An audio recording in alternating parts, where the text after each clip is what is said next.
Hey folks, what's going on? This mailbag is not going to be the standard stuff.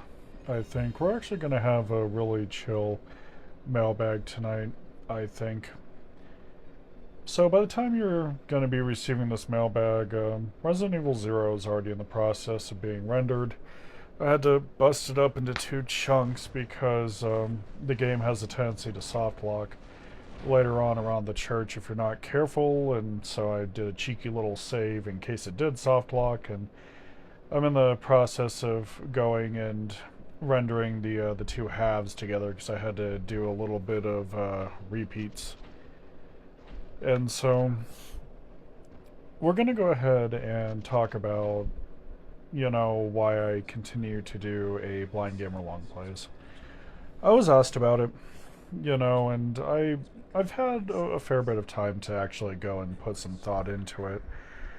And a lot of people, I think, like when they go and they do things, they don't really put a lot of thought into it. They just know that they enjoy doing it, or perhaps they make a fair bit of money doing it, so, it becomes a livelihood for them.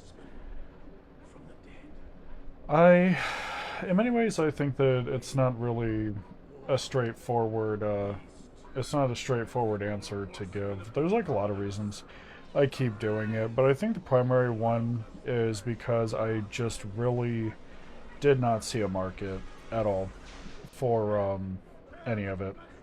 Like I would go, and it's really weird, because I would go and I'd look up runs of games, and they would always be like speed runs, right? Like when I had started doing this, and I started off with survival horror out of all genres, I literally would go and I would look up runs, just runs. There would be no speed anywhere in there, and it would always come back with speed runs. And I think after a while it had become very generic, because when you go and you do a quick search on YouTube, it's normally a character of the game, the rank, and then a listing of all the crap that's done, like no damage, no saves, things like that. And I would go and I would look at it, and I would just kind of casually say to myself, this feels really, really generic. Like I would go and I would look at it, and I would just say, this is some of the most generic stuff that I believe I've seen in quite some time. Everybody's doing this. This isn't really, this isn't really anything special. A lot of people go and do this on a regular basis, and it's just not really something that it's not really something that I find impressive, to say the least. Like with the way that, for me at least, with the way that a lot of these older games are that I would actually go and film, they're very predictable. At least I think they are.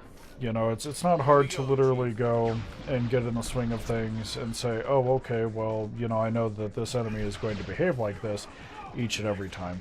I know that going and, touching this checkpoint or bouncing off of this particular item to go and achieve greater height while jumping, is going to always give me this result. So past a certain point with older games in general, which I see speedrun quite often, it becomes less of a question of how skilled are you, and more of a question of how good is your memory.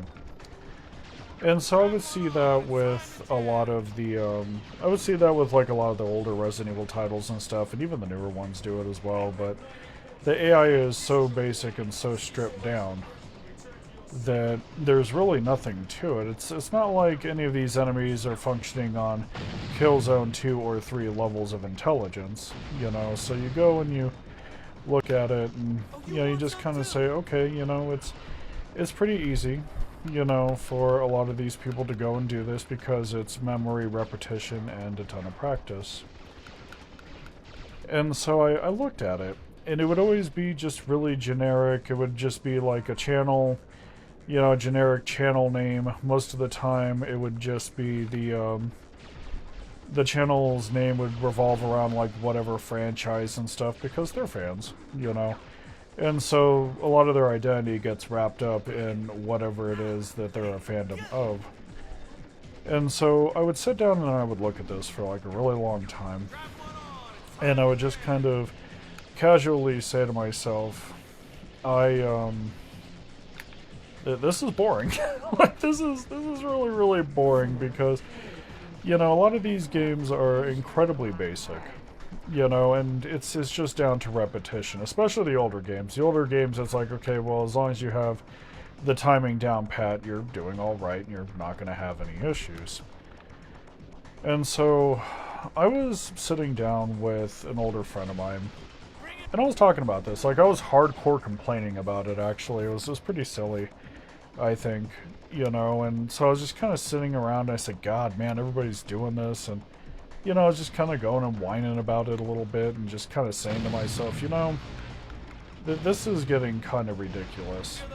You know, everybody's got a speed run, everybody's trying to gun for some sort of record and everything else, and it gets very, very boring after a while. Everybody uses the same tricks, everybody has the same methods, using the same glitches. Like, you can only watch so much of it before you just kind of casually say to yourself, you know, this is fucking boring. And it's shitty to say it, right? Like, it's incredibly shitty to sit down and say it, but there's a large amount of truth to it. YouTube has become a very, very bland experience. It's very, very, very generic. There's not a lot of originality anymore. And it's kind of sad to go and look at it. So I would go and I would look up basic runs, and I would just see the standard shit. Left side, all of the shit that they achieved, you know. Right side normally has a rank and then, you know, some sort of art for the game.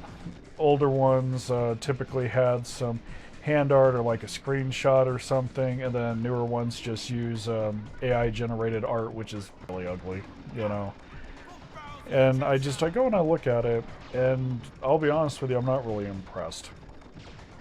So when my eyes had started going belly up, I pretty much at that point felt that it was the end of the world. I was like, oh man, I can't enjoy anything anymore. I was really annoyed by that. I would sit down and I would just say to myself, okay, I need to find new hobbies because I'm not going to be watching TV anymore. I'm not going to be enjoying movies anymore. I'm not going to be able to game anymore. Like, I sat down, and when they said, hey, you know, this is cortex damage and you got a fair bit of inflammation in there as well, I just kind of said to myself, well, I guess that's it. I guess it's over. And I thought about it for a while. I was really disappointed with it, and I said, well, you know, if nothing else, at least I can continue to appreciate music, you know, because I listen to a lot of music on the side as well.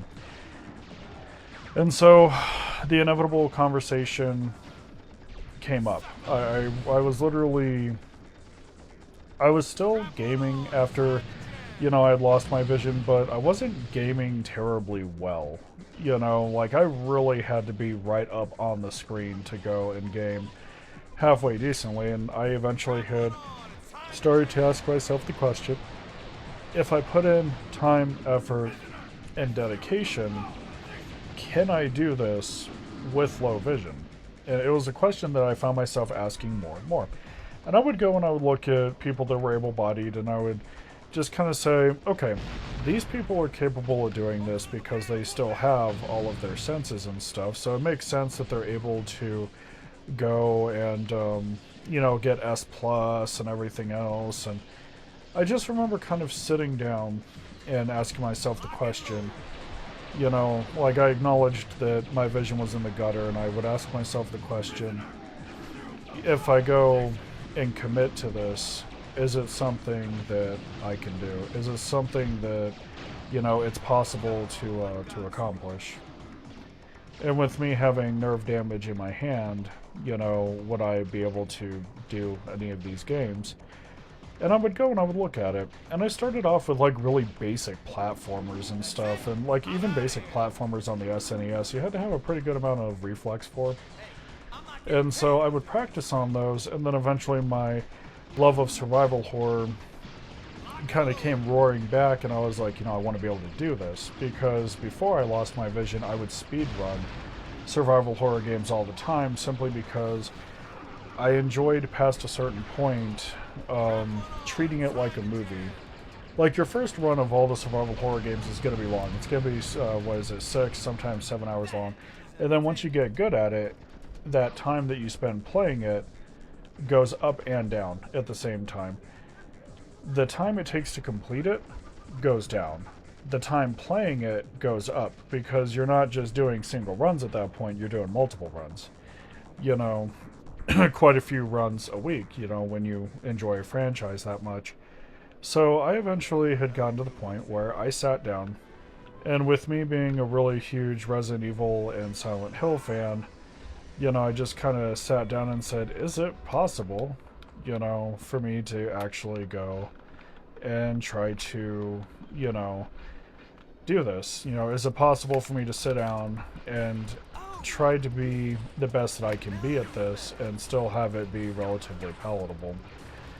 And it was an interesting question to ask, because in many ways it's like, you're sitting there saying to yourself, all right, you know, I know that I'm not going to be on par with people that are able-bodied and stuff, and, you know, you have that realization. You just kind of sit down and you say to yourself, okay, you know, I know that I'm not going to be like that, but then you sit there and say, you know, there's not a lot of people that could possibly do this, you know, because a lot of people, what has a tendency to happen is, what'll happen is they'll sit down and they'll say, okay, I tell you what, I lost my vision, or I lost, you know, an arm, whatever.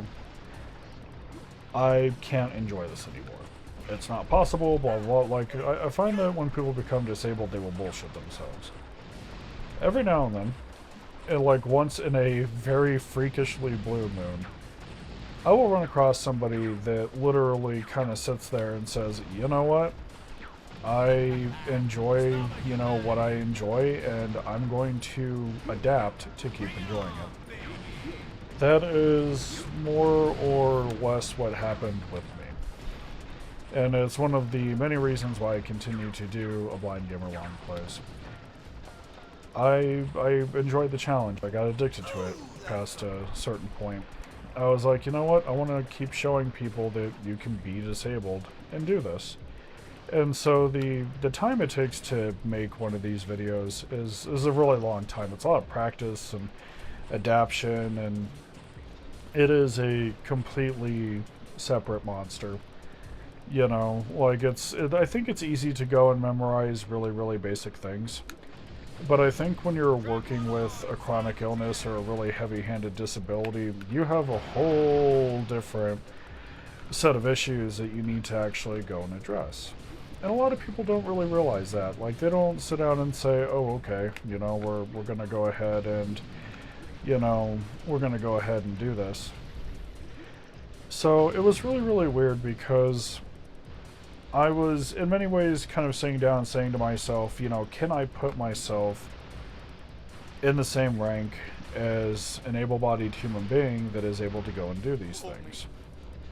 And it was a question that I wondered for a really long time. I just kind of sat down and I was like, you know, is this possible? You know, can I do this? And so the answer was yes. You know, I didn't know at the time. But the answer was yes. I just didn't really know about it yet. And it came in the form of spending time. Spending like a lot of time, actually. And so I remember sitting down, and strangely enough, the first game that I had really practiced this with was Resident Evil 1. And so I remember sitting down and being kind of intimidated by it a little bit. Just kind of like sitting there and going, okay, well, I know that I'm going to, you know, have these issues and stuff, and my main concern wasn't even so much whether or not I was going to be able to beat the game.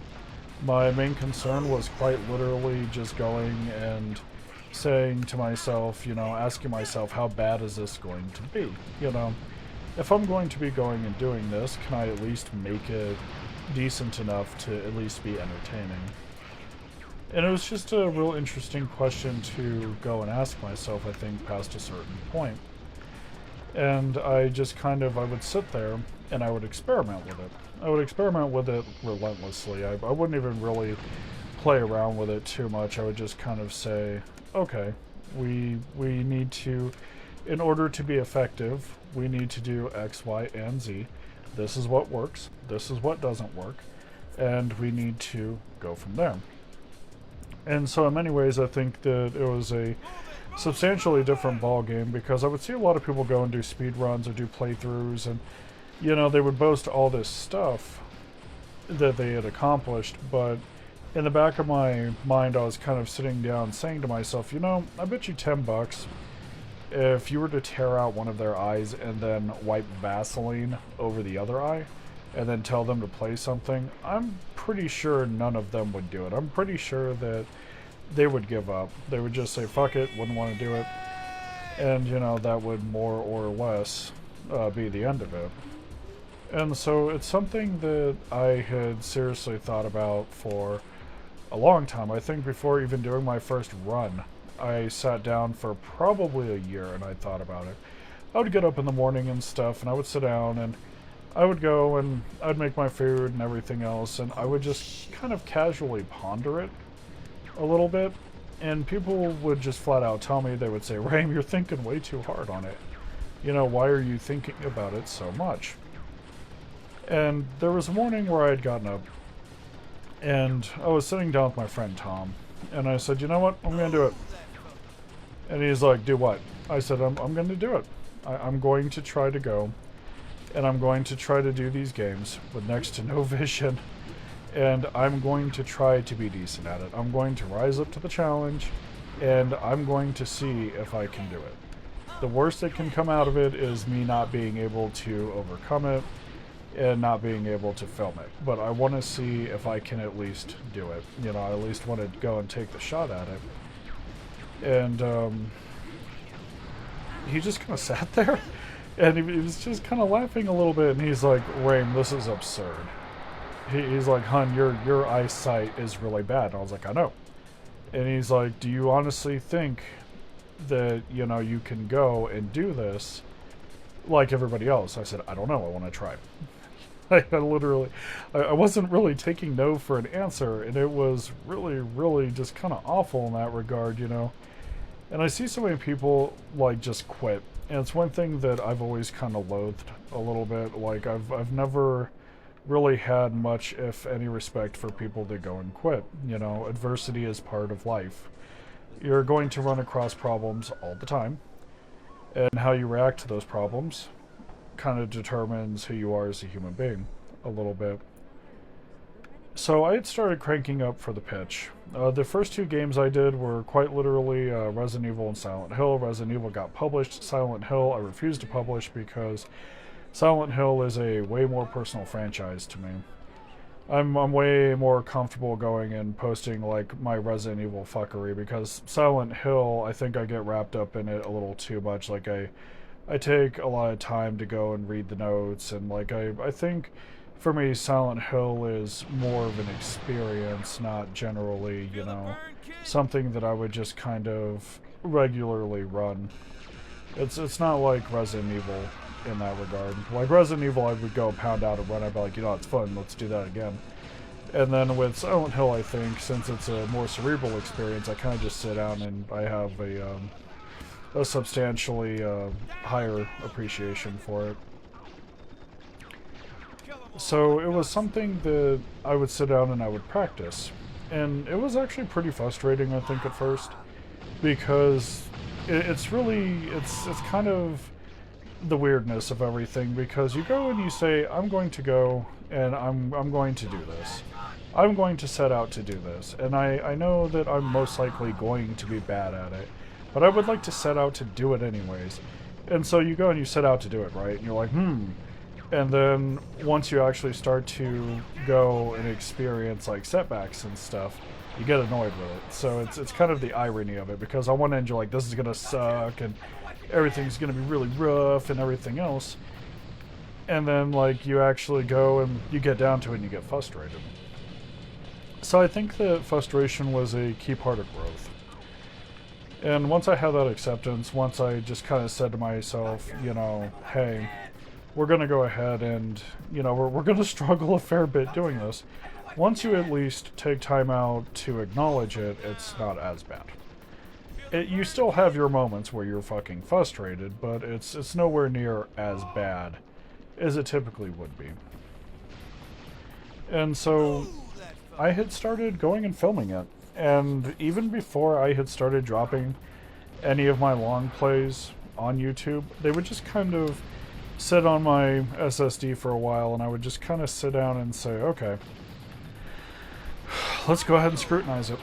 I would literally take time out to go and scrutinize things that I had done and, worked on and everything else, because I don't really believe in sacred cows. I just don't. I know a lot of people do. They're like, oh, I worked really hard on this, people shouldn't scrutinize it, but I've never really appreciated that, that line of thinking, I guess, that style of thinking. I've never kind of sat down and ever said to myself, this is the best stuff I've ever made. And there are some videos, I look back at it and I just kind of say, yeah, that could have been better. I scrutinize the hell out of everything I make, and so there are some runs that I literally go and do, and I just kind of say to myself, this really could have been better. I could have done X, Y, and Z better.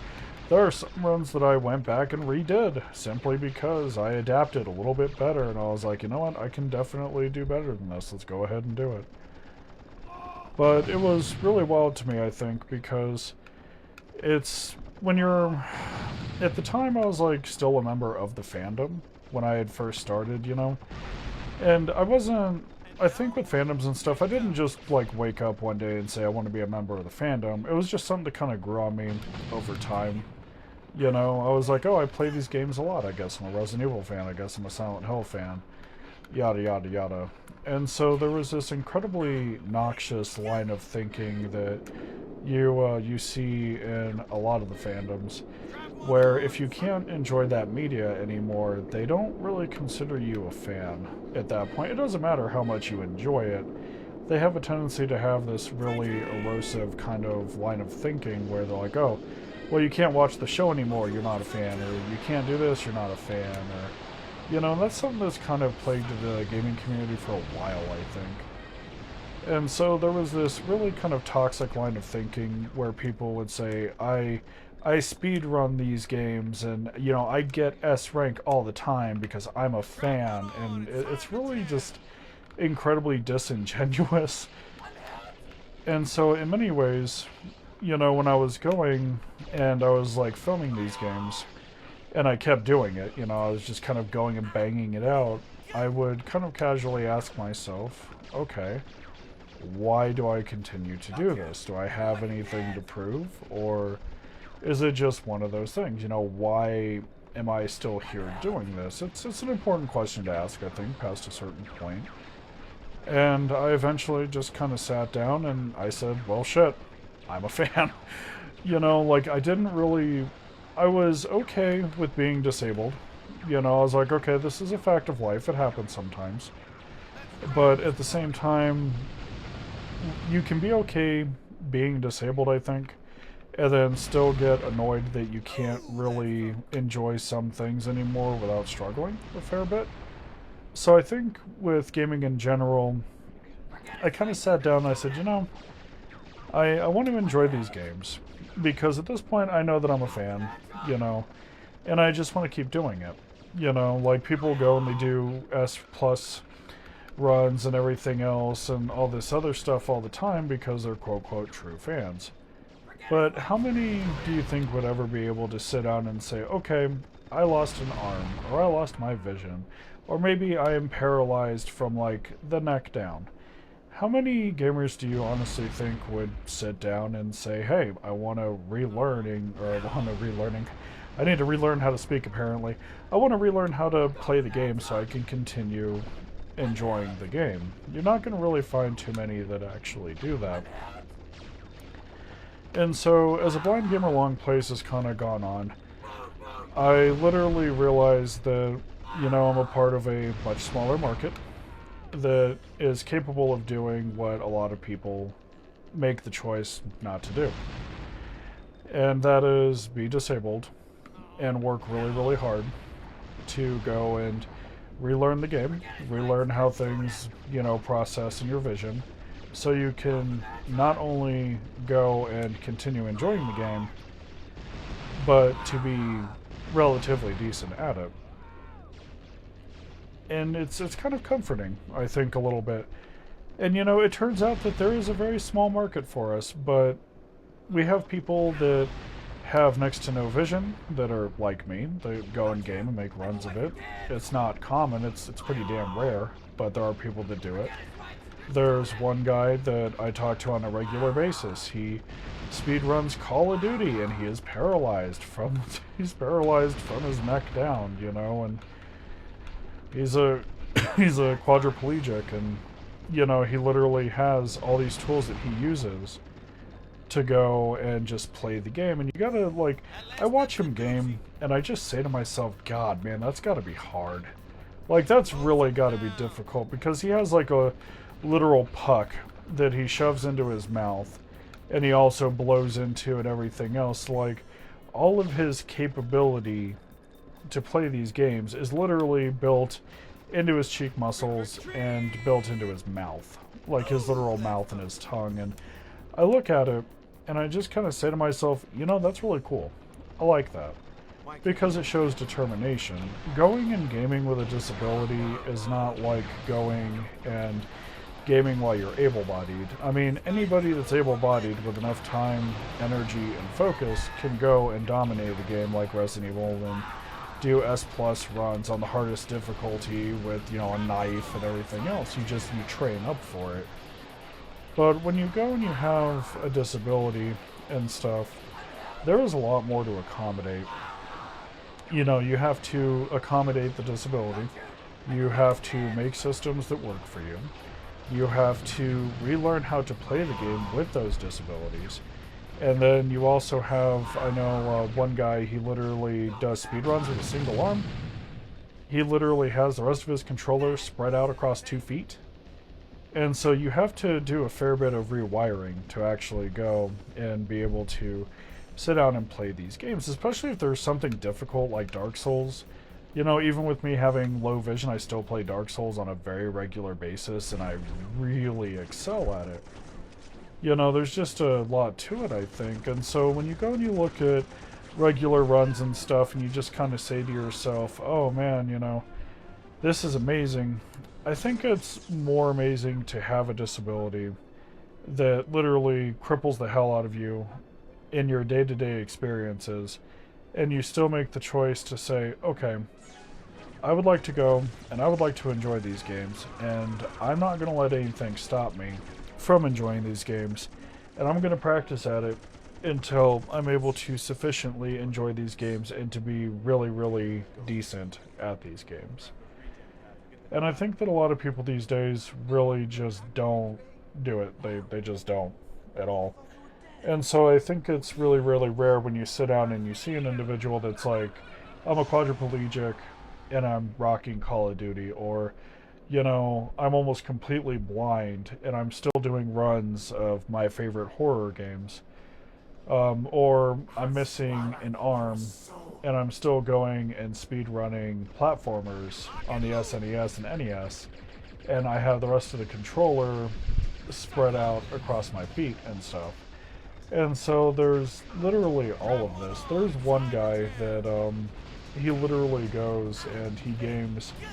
He's got I think it's ALS, and he literally goes and he uses the muscles that are left in his cheeks to literally go and do his entire controller setup. And then he also uses a fair bit of eye tracking as well, which is really, really nuts.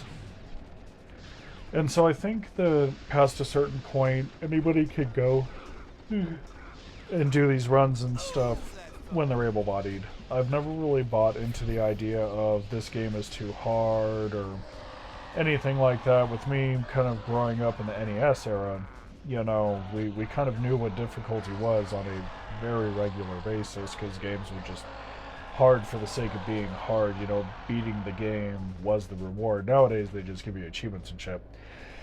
But back then, going and beating the game, you know, was the achievement. Especially games like Ninja Gaiden on the NES and stuff, just really difficult games. And so I would go and I would remember all this, you know, while going and filming, and I would kind of smile a little bit because I'm not the only one that does this. You know, I think it's incredibly easy to literally say, I've done all this bomb-ass shit, while being able-bodied, and I'm like everybody else.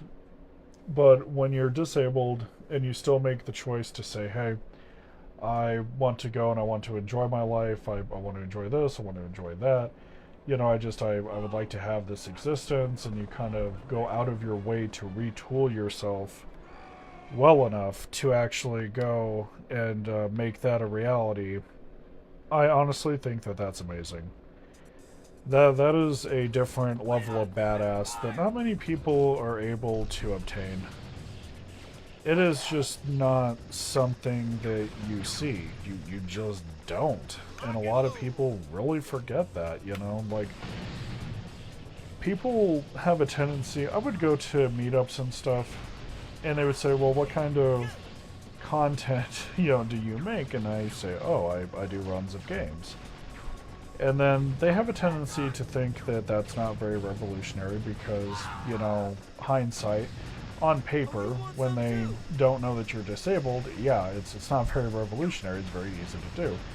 But when you tell them that, you know, both your corneas are messed up and you have damaged retinas and everything else, they kind of shit their pants a little bit. They sit down and they go, oh, really? And it's like, yeah, my vision's crap. And yet I put in the time and the effort and everything else, and it is a lot of practice going and doing these games. I think the hardest games that I've had to do on the channel so far have literally been the light gun games. And that's because the reticle does not always go and behave well with me. It has a tendency, so with the light gun games, I have to be careful because certain colors actually make my eyes jerk. Like, they have a tendency to aggravate my eyes. So I try to go and I try to make it a color that's a little bit more palatable. Like, if it's red, I'll try to shift it off to blue or white. But with a lot of those Wii light gun games, the reticle is like a harsh red, and it just makes my vision jerk, and I just really do not like it. And so it takes a lot of time and effort and energy and everything else, and I think the greatest compliment that I would get on this channel is when people would sit down and say, oh, well, you're shooting pretty well for somebody that actually, you know, has no vision. And it's like, well, that's because it's time, effort, and dedication, mainly. You know, like, you come back and you do it over and over again. I think with Resident Evil, I had struggled with it really hard. House of the Dead, I didn't really struggle with super hard because House of the Dead is very, in my opinion, it's very, very predictable because of the nature of House of the Dead, you know, like, the enemies always spawn in, you know, in the same exact spots, they do the same exact moves, you know, it's very, very, very predictable. And then, with Resident Evil, all of them that I've been working on for a while, like all of the light gun games are released on the Wii, I kind of sat down and I said to myself, this is actually pretty damn difficult because the enemies are there. You know, they're in their standard spawns, but how they attack is never the same. You know, same thing with like the bosses and stuff. I know going and trying to film the Gravedigger boss fight was very, very haphazard because the debris is not stereotypical. It's not the same pattern all the time.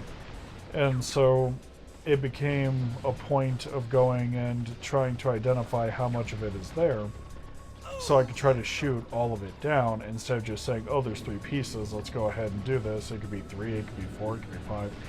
There's just so many different things that, you know, I would have to go and think about when going and doing runs on that game, and it became damn difficult past a certain point. So from there, it was less about repetition and more about, you know, how aggressively can I play this mess? You know, because past a certain point with attack patterns like that, memorization kind of goes out the door. Like, the only thing you're really able to go and memorize is the fact that you have a rough estimate of what attack is. It's like, okay, well, I know that it's going to be a bunch of boulders and pieces of debris that are flying at me, but when all of it looks like a giant gray blur, you don't really have any way to actually go and adequately tell how much of it is there. So your brain just kind of says, okay, I know that the threat's in the air and stuff, and, you know, this sucks and that sucks and, you know, yada yada. So from there, it becomes a point of aggression. It's like, okay, well, we can't really tell how much of it is there. So we're going to have to play so aggressively that we are going to have to shoot down all of it. Not some of it, all of it. We're basically going to have to hose it until the gray blur is gone, more or less. And not a lot of people, like, I have met other gamers that are blind and they try to do it. You know, they'll try to go and hose and stuff and everything else. And, like, some people can do it, some can't. You know, but I consider myself blessed that I have enough tolerance for myself that I can sit down and say, okay, you know, we're going to keep going back and doing it again and again and again until we actually find something that works. I have tolerance for it. I know that there's quite a few other disabled gamers out there that do not have a tolerance for that whatsoever. So, in many ways, when I go and I work on ABGL,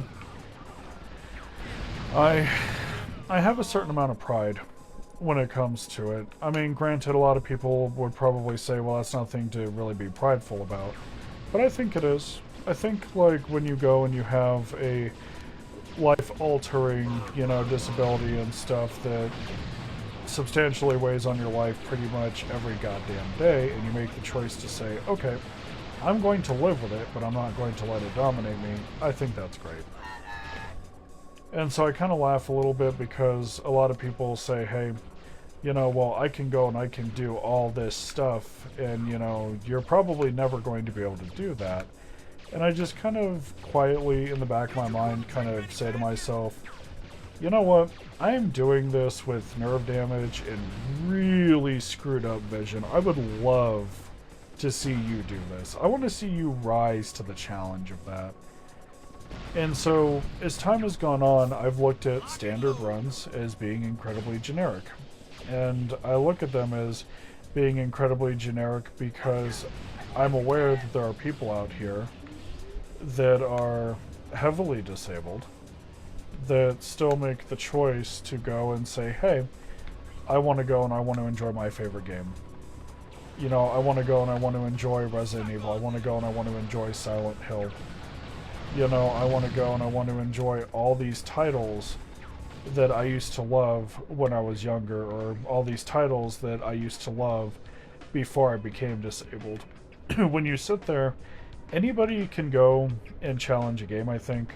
But when you sit there and you say, okay, I'm not just going to challenge the game, I'm going to challenge myself on top of it, you know, like the very fiber of my being, I think that's amazing.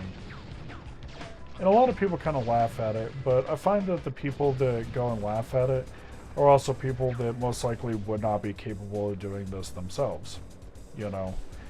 So I always felt that it was actually kind of silly how there's a fair bit of mockery towards it.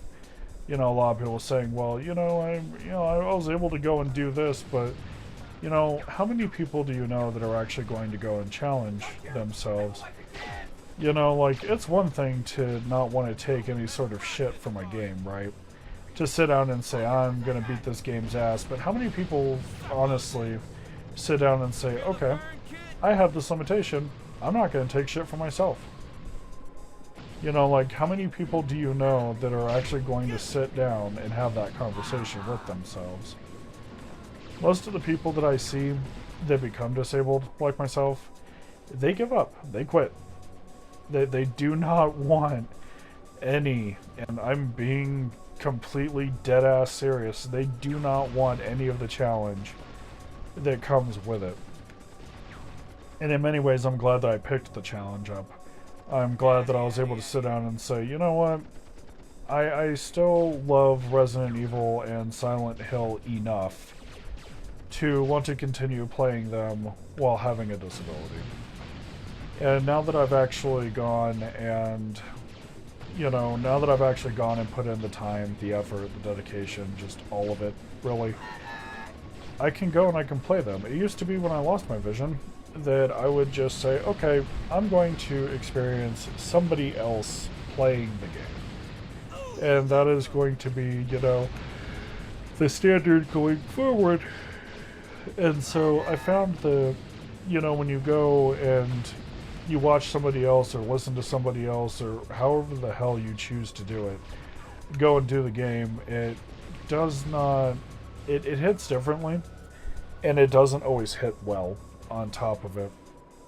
And that's something that I've had to reconcile as time has gone on, because, you know, when I was younger and stuff and being nearly disabled, I would just kind of say, I'll watch or I'll listen, you know, to somebody else go and do it, because even, you know, if I get up close to the screen, it's still a pretty big haze, and so you don't always get max enjoyment. But I think when you kind of sit down and you say, okay, I'm going to learn how to play this with my disability, it is very gratifying. It is extremely gratifying. Because you sit down and, like, when you go and you listen to somebody or watch somebody go and play a game, you're kind of living their experience, right? Like, when you really think about it, when you sit down and you, like, really put thought into it, you're not really experiencing the game. I mean, you're watching somebody else play it, which is cool. You know, if they're having a good time with it, that's great. But you're not really having a personal, you're not having a personal experience with it. Like, at all. You're just not, you know, you're experiencing their experience, you know. And the reason why that's kind of an issue is because you're not really, like, you're experiencing their experience, and then they're also doing things that you most likely would never do. You know, like, for example, if you're watching somebody play Silent Hill, maybe you would actually go and investigate a trailer that's off of one of the streets in the beginning of the game, whereas the guy that's going and doing the run probably heads to the apartment block right off the bat. You know, there's just literally so much to it, and when you realize that gaming is a very personal experience, right? You know, like an experience that is different for everybody, you realize that living somebody else's experience probably isn't the greatest. So when you go and you're disabled and you say to yourself, okay, I would like to continue going and learning how to go and enjoy this game and everything else, you're basically giving power back to yourself. Because you're saying to yourself, okay, I don't want to sit there and have somebody else's experiences. I want to go and I want to continue to have my own. And that's great. You know, like, that's empowering as hell, I think. I mean, don't get me wrong, it's cool to go and watch a run, you know, if you don't feel like playing the game and stuff, but I think when you're disabled and you kind of resign yourself to somebody else's experiences because, you know, you feel that you can't do it anymore, I think that's actually kind of awful, a little bit.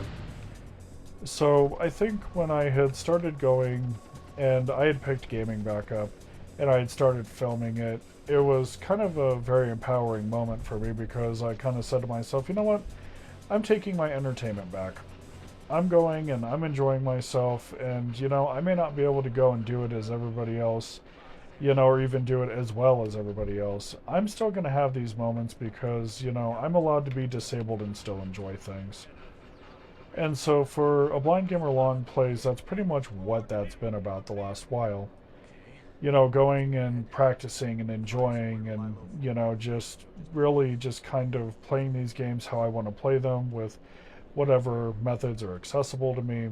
And it's something that I have grown to love as time has gone on, because not only do I get to go and, instead of listening or watching people go and do these runs, now I get to sit down and say, I'm having this experience. I get to play it the way that I want to play it, and I'm not at the mercy or the whims of what somebody else's run is going to be or what somebody else's experiences are.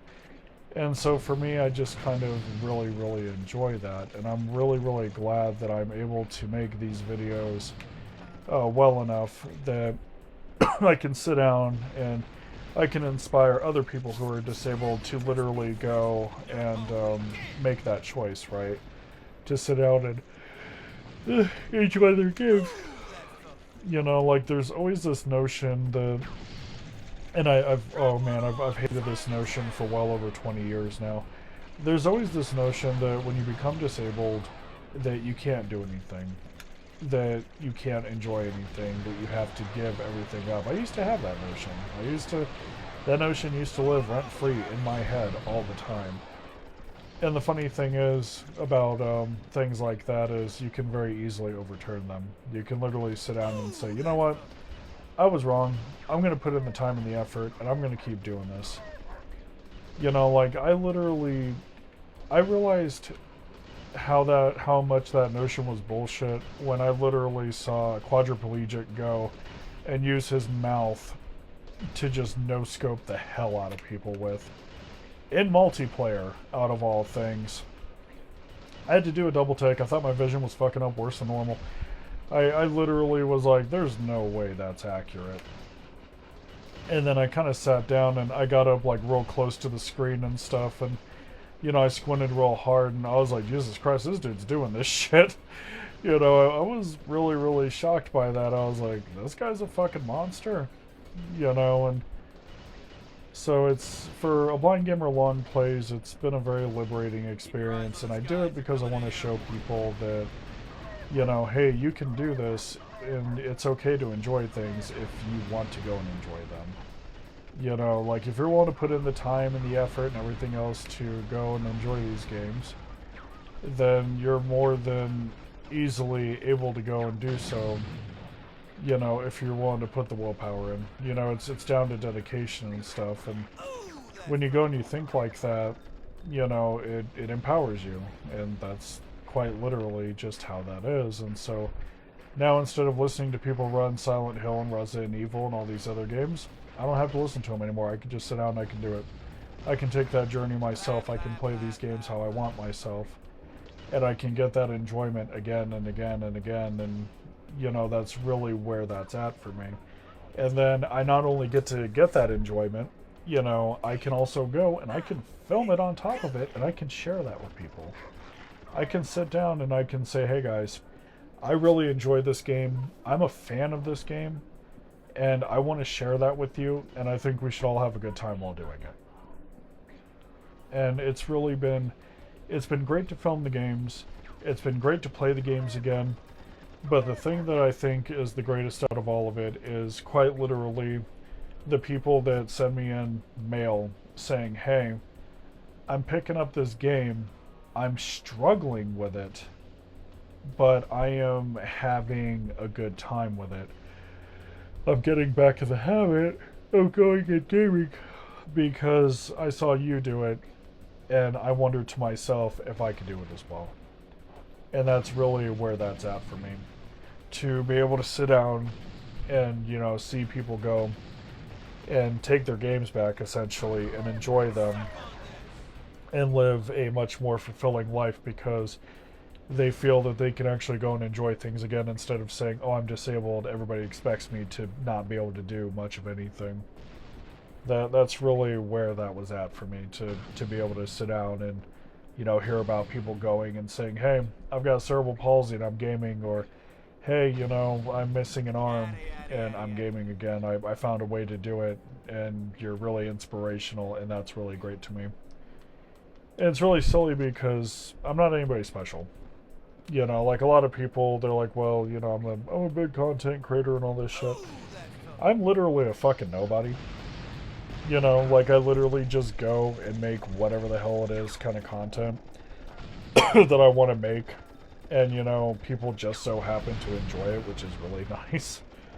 But I think it's really great when somebody is willing to say, hey, you know, somebody else is doing this, I want to see if I can do this too. They go, they try, they struggle, they overcome that struggle, and as a consequence of that, they go and they're able to enjoy themselves again. And it's really, really amazing. You know, I understand that the gameplay is not the best.